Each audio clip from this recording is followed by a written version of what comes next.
Question is that a patient female 33-year-old जिनको भी recently esophageal varices and frontal varix diagnosed हुए हैं, but she doesn't have any history of liver cirrhosis or any history of hepatitis. So I just want to ask Professor Faisal Dar that what's the reason behind this, that why she got esophageal varices although she had the history of cholelithiasis.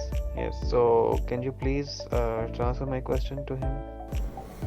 जी देखिए, viruses का मतलब तो ये है कि आपका जो blood flow है पोर्टल वेन के अंदर वो कॉम्प्रोमाइज़ है और उसकी वजह से बैक एंड पे जिसको हम पोर्टल हाइपरटेंशन कहते हैं वो डेवलप हुआ है। तो इसकी अगर आप डॉक्टर हैं या मेडिकल स्टूडेंट हैं तो आपको अंदाज़ा होगा इसकी 3 लेवल पे बीमारी की वजह से वायरसेस बनते हैं कि एक्स्ट्रा हेपेटिक, हेपेटिक और प्री हेपेटिक कॉजेज़ से।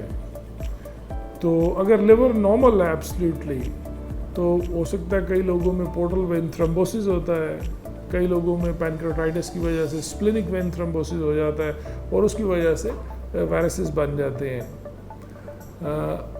लिवर सिरोसिस होगा तो भी वायरसेस बन सकते हैं। और कई दफ़ा अगर जो लिवर से बाहर बीमारियां हैं जिस तरह राइट हार्ट फेलियर है या बर्ड कैरी सिंड्रोम है जिसमें हेपेटिक वेन्स है, इंफीरियर वेना केवा नैरो हो जाती है, उनमें भी पोर्टल वायरसेस बन सकते हैं।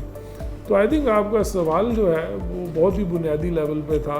इसके साथ अगर और इन्फॉर्मेशन होती कि जी उनका लिवर नॉर्मल है या नहीं, उनके अल्ट्रासाउंड के ऊपर उनकी पोर्टल वेन इंटैक्ट है या नहीं है, तो शायद खुद ब खुद आसानी हो जाती है जवाब देने के लिए।